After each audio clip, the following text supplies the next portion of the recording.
you've got a brand new record. Tell me about the record. Well, it's pretty iconic. Is pretty much just about just going to something that kind of hurts you, but you just like love it so much so you can't really stop. That's kind of what it's about. And in this case, it's kind of just like, oh, this guy's like super cute, and I keep liking him, even though he might not be the best person. Oh, so a bad boy. Okay. Yeah, pretty much. So I heard you have a pretty famous producer on the project. Yes, Jon. I love him. He's so much. He's amazing. So why don't you tell the audience about him? Well, pretty much, Jon, he found me through Instagram, through my account, Ella Quynh Sings. And from there, we kind of started chatting just like about music. And then, eventually we did a few business calls, and then he actually he lives in the Philippines, and he was doing a trip to, LA. And so my family just said, oh, hey, why don't we have, kind of a lunch and a meeting? And so pretty much there, we really hit it off, especially, music wise. And so, we decided to make music together, and it's been such a great process then. And what people don't know is that he produced Madonna. He's produced, I believe, Elton John, quite a few big names in there. Yeah. And he's a Grammy winner. Oh, yeah. I kind of forgot about that. So what's the title of the song? Iconic. Okay. And when did you realize that you wanted to pursue a music career? I've been singing for a very long time now. I would say I've been singing since I was about 4 years old. I kind of have always done musical things in my life, like musical theater, but it wasn't really till I joined a band and I saw how much fun it is to really collaborate with other musicians who are like-minded. And I was just like, wow, this is so much better than school. I just love music so much. And yeah, that's kind of where I just thought that I really wanted to pursue this. Who was the first artist that made you want to become a singer? I would say my grandmother. She's a very big inspiration for me. She was a singer in Vietnam when she was much younger, and she kind of has always been a great light in supporting me. Okay, fabulous. How would you describe your music for somebody listening to it for the first time? I would say it's definitely on like kind of the pop rock side. My biggest inspirations are Hayley Williams from Paramore and also Olivia Rodrigo. I think those are such great singers, and I really want to kind of bring rock back to the general population. Okay, and what do you think makes you different from every other young artist?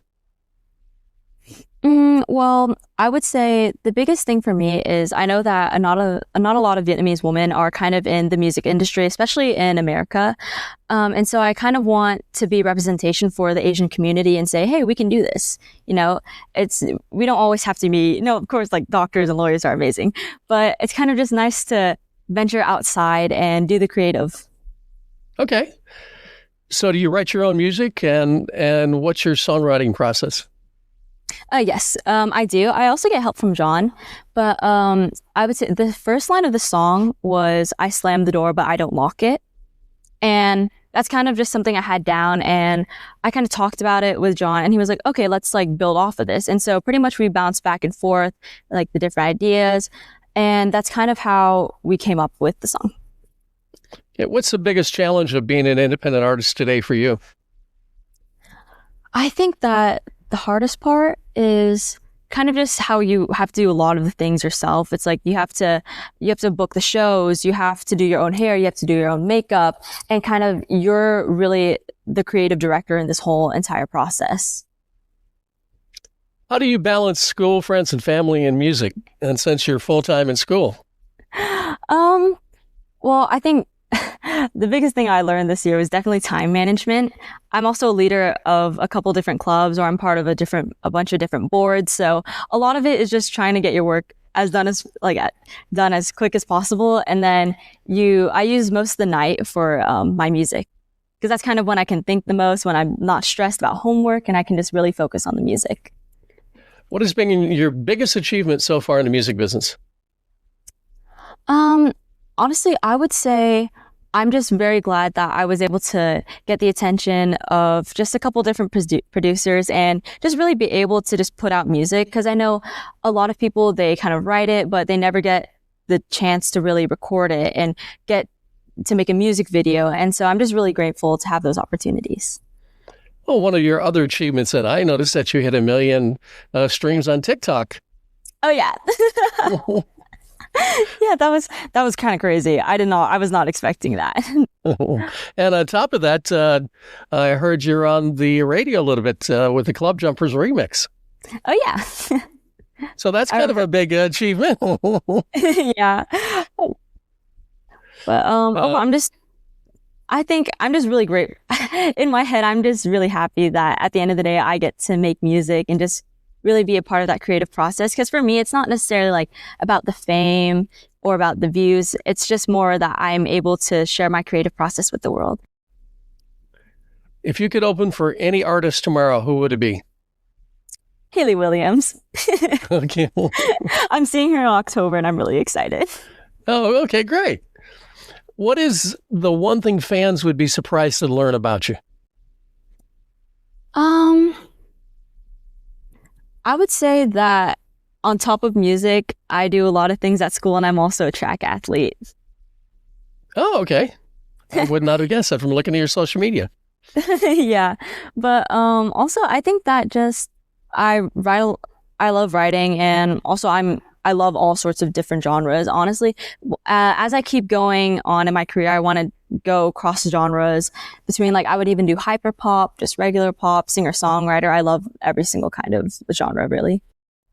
What role does your social media play in building your career?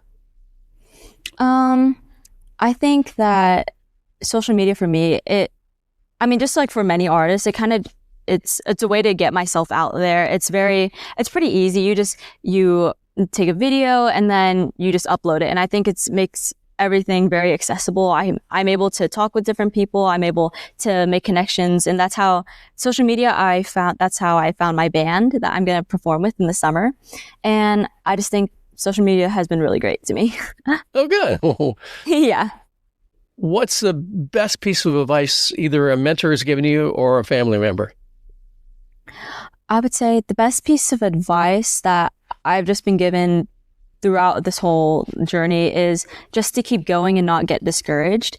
Because I know there's so many people that are uploading music, and the social media, it's such a big place. And I think that the biggest thing is just to keep on going. And definitely, I did not rack views or followers overnight. It was, I would say, a very long process through a couple of years, and just it takes dedication, really.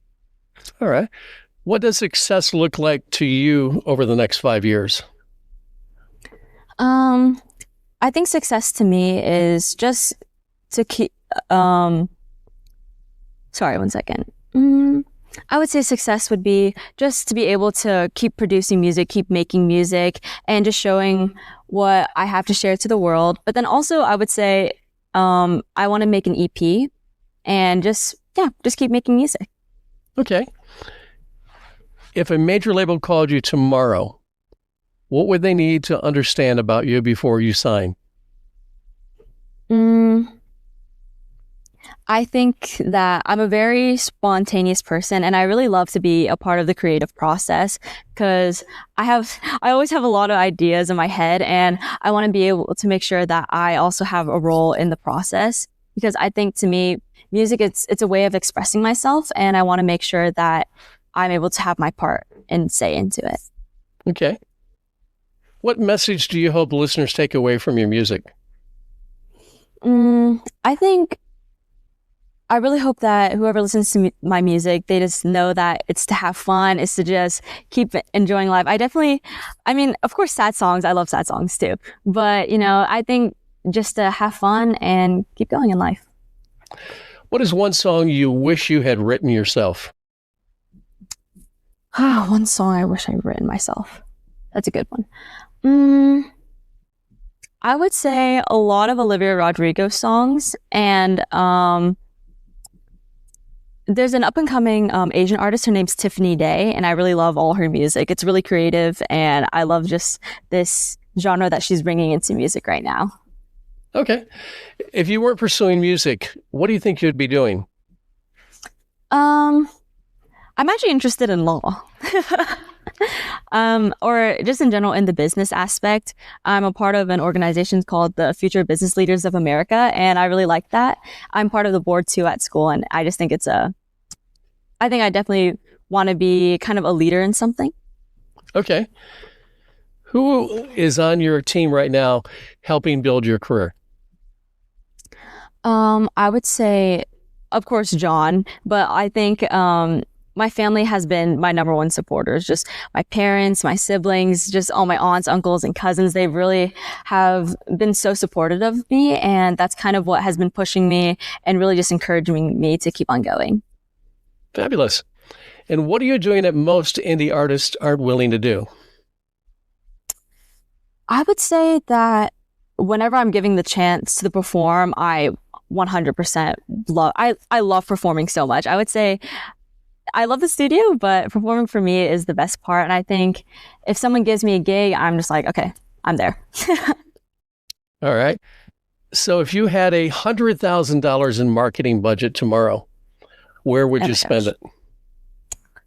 I'd probably spend it on just maybe a studio, a home studio. I think that would be nice. And you can just film videos in there and also like maybe behind the scenes, producing and things like that. I think that'd be great. Or maybe a marketing team. So it takes the load off too. Exactly. And speaking of marketing, where can people find you on social media? I'm on TikTok and Instagram as well as YouTube as Ella Quynh Sings. Fabulous. And once again, what's the title of your song? My song is called Iconic. All right. Well, Ella, I appreciate you being here today and best of luck in your career. Thank you so much. Have a good day.